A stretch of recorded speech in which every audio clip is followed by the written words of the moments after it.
પૂરું થઈ ગયું ભાઈ, પૂરું થઈ ગયું. ડિસેમ્બર મહિનો આવી ગયો છે. 2025 પૂરું થઈ ગયું ને 2026ની હમણાં શરૂઆત થાય.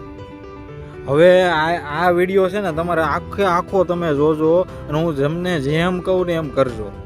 2 હાથ તમારા મન ઉપર, છાતી ઉપર, હૃદય ઉપર રાખીને મૂકો અને પૂછો કે જાન્યુઆરી 2025થી લઈને આ 12 મહિના ડિસેમ્બર સુધી તમે શું કાંદો કાઢી લીધો તમારી જિંદગીની અંદર? શું કાંદો કાઢી લીધો?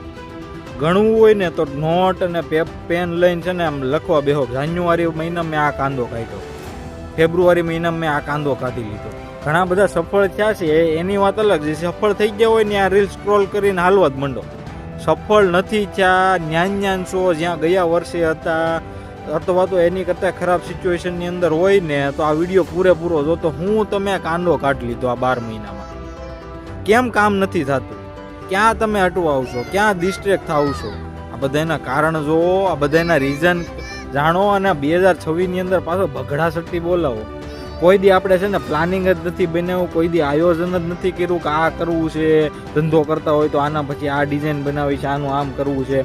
તમને એમ જ થતું હોય છે ને 2019 હમણાં કોરોના આવ્યો તો 2021 2020 હજી હમણાં જ ગયું છે. આ થયું એનું હજી હમણાં જ થયું છે. અરે હમણાં નથી થયું, એના વર્ષો વીતી ગયા, 3 4 5 વર્ષ હવે તો થવા આવશે. સમય કેમ ભાગે છે ને એ કાંઈ નક્કી નથી યાર. આપણે શું છે ડિસ્ટ્રેક્ટ છીએ. રીલ્સો જોવામાં કેટલા કલાક જિંદગીના ટાઈમની પથારી ફેરવી નાખો છો ને ખબર નથી પડતી. 12 મહિનામાં તમે લખો ને, હું તમને કહું છું, આમનું કાંઈ નથી વિડીયો જવા દેવાનો. લખો હું કાંદો કાઢી લીધો 12 મહિનામાં, હું કર્યું તમે અને કરી લીધું છે તો હું તમે ઉકાળી શું લીધું અને ઉકાળી નથી લીધું તો તમને નિંદર જ કેમ આવે રાતે?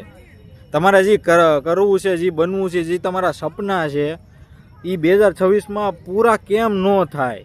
કરવા ના જ છે અને કામ ચાલુ કરી દો. તમને કઈ વસ્તુ અટવાડે છે આ સપના પૂરા કરવા હાટું થઈને?